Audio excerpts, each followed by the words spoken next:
Got him. Sit down, boy. Woo-hoo, let's go. Sit down, boy. Come on now.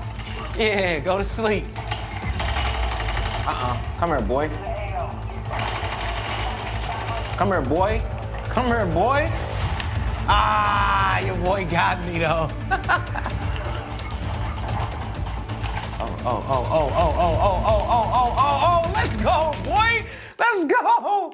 Yeah. Yo, what up, squad? It's your boy CK here. Now, if you don't know, there's 13 things that you should do first when you get your Asus ROG Ally. And if you haven't done these, then you're using it completely wrong, especially number 11, number 10, and also number 2. And here they are. Now, the first thing I need you guys to do that you have to do right out of the gate, and that is update to the latest firmware update that's either on the system or separate applications. First thing that you guys should do is you're gonna go to your settings, and then at the bottom, you're gonna tap on Windows Update, and then tap on Check for Updates button. Now, this is gonna make sure that you guys are always on the latest and greatest, because y'all already know Windows be out here, hey, they be out here doing some updates.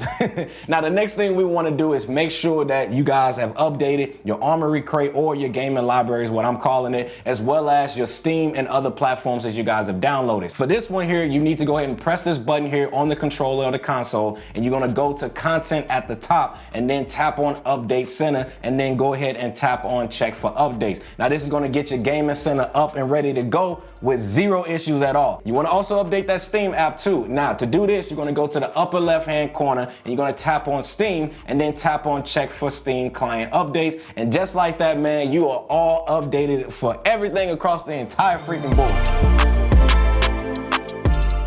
All right, so number 12 is something that I need every single one of you guys out there to do watching this video. And hold on, let me get it before I even embark on this little journey. All right, so this little cardboard paper thing that they got right here, this kickstand that they got, and literally just throw this bad boy away, throw it in the trash like right now. Now, in the bottom of this video here, I have a direct link to a kickstand, and that is on sale right now for only $20. Trust me, I don't want to catch y'all out here gaming on a $700 handheld PC with a 50-cent stand. Like, come on, y'all. Like, I felt like Asus could have gave us something better. Pause this video right here, go to the website down in the description section below, and don't be one of the ones out there that's like literally gaming on that cheap kickstand. Trust me, they got multiple colors too, so go check all of that out.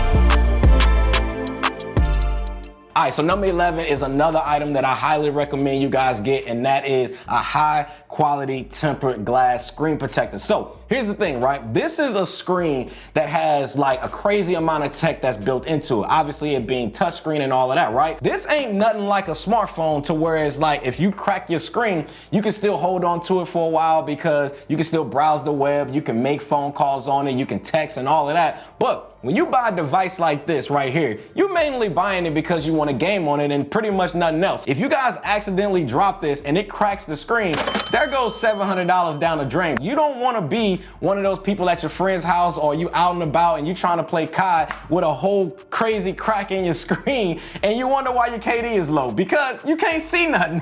So please do what I did, man. Get yourself a screen protector for it that's going to work and it's going to protect your investment for a long period of time. Don't let me catch y'all out here being one of the ones who puts a screen protector on your device after you cracked it. Like, come on, y'all, make it make sense. Click the link that's down in the description section below. Buy you guys one for dirt stupid cheap, and you know, it's gonna save you guys money down the road. Hey, look, don't say I ain't warned you.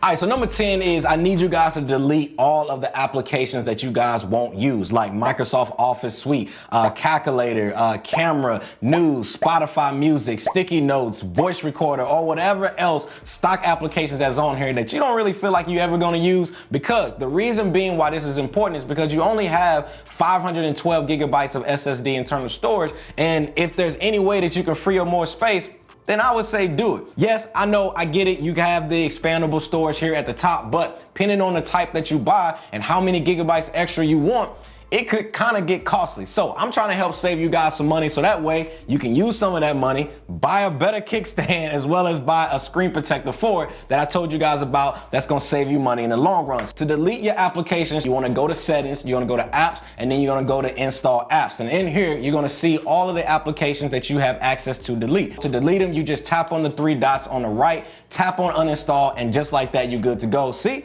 saving y'all some money already. All right, so number 9 for me that I think is important, and that is naming your PC console, because I mean, it's all about personalization and customization, because at the end of the day, it's yours. Now, as you guys can see here, I've named mine subscribe because, you know, that's what I feel like you guys should be doing right now if you guys are new here. But now that you've already done that, then I'll go ahead and rename mine C-Kid after the channel. I know, shocking, right? So to set yours up, all you wanna do is go to your settings, you wanna go to system, and right here at the top, you wanna go ahead and tap on rename. Now, just go ahead and give it a name, but you can't have spaces in it, which I personally think is kind of dumb. But a workaround to this is just use underscores, and just like that, you're gonna be good to go. Let the customizations begin, and drop me what you name yours down in the comment section below.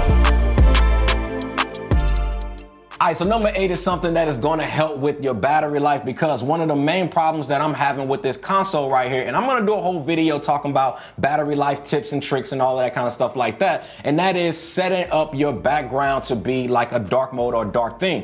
Think of it as like dark mode on your smartphone, right? You can see right here, I have like a lighter color theme, which brightens each pixel on the screen, which consumes more energy and overworking the battery over time. But if you guys select a darker theme background, which is a dope background that I have on here, if I say so myself. Now, I'll link a handful of these in digital backgrounds and all of that down in the description section below that will work perfectly with your ROG Ally, like this one you guys see here. You can see that it puts the device in a dark mode like state, similar to what your smartphone is like, which is gonna help save on battery life. So to do this, you just go to your settings, go to personalization, tap on browse, and wherever you guys save your downloads, you can select that folder and find the image in there, and then it's gonna set it up right here on your screen. The best way to get the ones that I'll have down in the description section below for you guys is put them on a micro SD card, and then you can offload it right here onto your device. I'll have some of my favorite backgrounds for you guys to scoop up down in the description section below. All right, so number 7 is one of those settings that I tend to actually switch up depending on how I'm actually using the system or the type of game that I'm playing. So let me explain what I'm talking about. So in your settings here, go to system, and then you're gonna go to power and battery. And where it says power mode, you can actually switch this from best performance to balance or best power efficiency. Now I tend to actually switch this between balance and best performance the most. Like for example, if I'm playing games like Call of Duty, Warzone, then obviously I want the best performance setting to be set to get that ultra smooth gameplay with like little to no hiccups, right? But if I'm not playing a labor intensive game on a system that don't really require a high level of performance boost, then I'll just go ahead and switch it to balance. Or even if I'm just browsing the web or watching Netflix, then balance is probably gonna be the best mode that's gonna help save you on battery life to get the most out of your system. Trust me, set this up, you won't regret it. All right, so number 6 is something that I had to change because it was so annoying to me whenever I would just sit this down, I would step away from my machine, and it would literally go to sleep, and I would almost have to reboot this thing every freaking time, and that's controlled in the screen and sleep on battery settings. So by default, it is set to 3 minutes to help with battery saving. But to be honest, y'all, that 3 minutes, I'm gonna tell you now, it come by way too quick to the point where I would have to reboot this thing back up, and it was just annoying to me. So for me, I changed mine to like 15 minutes so that way I can jump back into whatever I was doing on here before I sat it down. So to do this, you're gonna go to your settings, go to system, go to screen and sleep, and where it says on battery power, turn off my screen after, and on battery power, put my device to sleep after. I changed both of these settings to 15 minutes each. Trust me, you're welcome. Number 5 is now downloading and setting up whichever gaming application you guys plan on using or play your games on, whether it's Steam, Epic Games, Xbox Game Pass, PS Remote Play, all of that, because This is how you guys are going to be able to access all your games that you guys want to be able to play within those applications inside of your gaming dashboard. So to do that, all you guys have to do is press this button here to access your gaming dashboard. You're going to go ahead and tap on Content tab at the top, and then you're going to select Game Platform. And in here, you guys can download Xbox, EA app, Steam, Epic Games, Ubisoft Connect, GOG Galaxy, and all of that. Now, if you guys want to download other things like PS Remote Play, you can just go through your web browser and download it for free. Listen, do not, and I repeat, do not go through Microsoft Store and download the PS Remote Play app, because for some odd reason, they charging like $9.89 for it, which is crazy, but I get it. They want you guys to game on Xbox and all of that. But come on, Microsoft, it's a free app, my boy.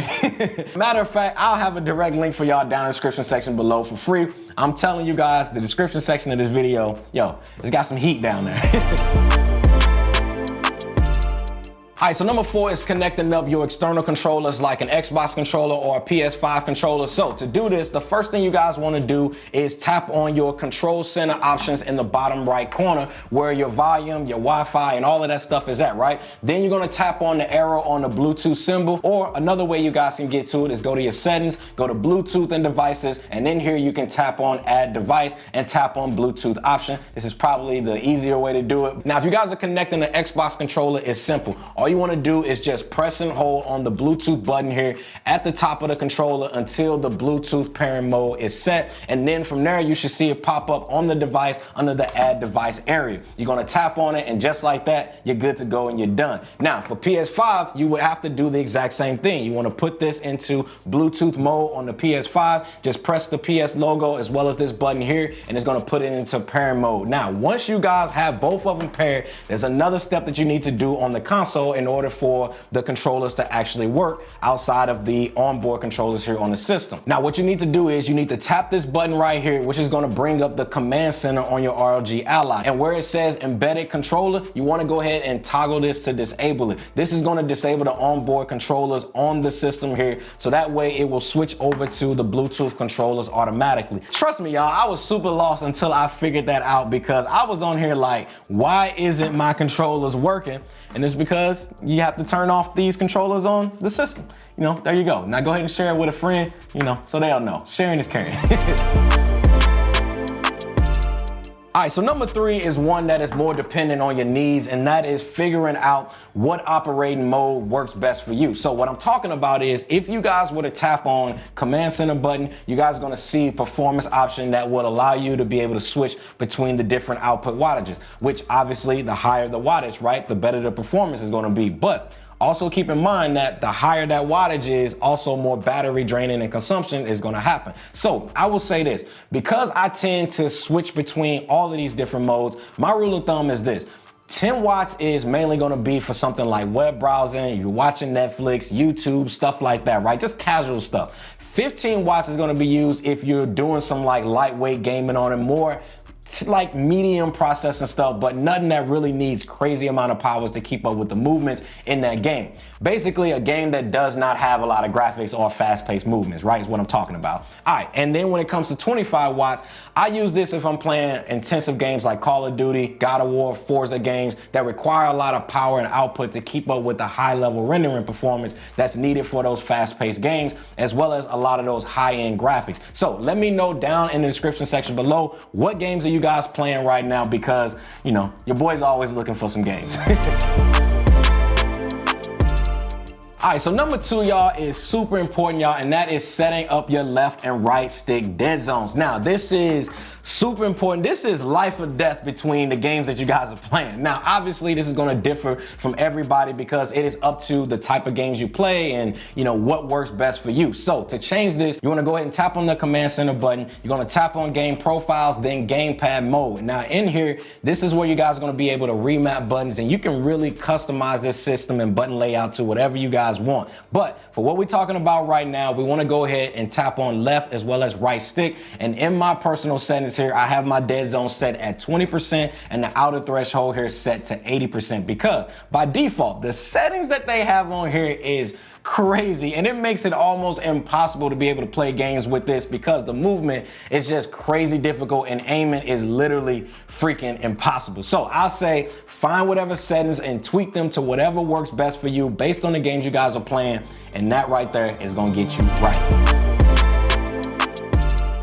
And the number one thing that is the most important that really helped me out was changing the game visuals. Let me show you what I'm talking about. So if you guys tap on Game Center button and you're gonna tap on Settings tab at the top, then in here you're gonna see the option Game Visual. You're gonna go ahead and tap on that. Then in here, depending on the type of game that you guys are playing, you wanna change the visuals to match that. So if you guys are playing COD, I wanna switch this over to FPS mode. As it says, it's gonna enhance the visibility in dark scenes and make it easier to be able to spot your enemies. And trust me, this works 100%. Like if I'm playing a game that has a lot of cinematic scenes in it, then maybe I want to change it to cinematic or RPG or RTS. It can be used to be able to watch movies too. I'm just saying. But at the end of the day, you have to find out what works best for you.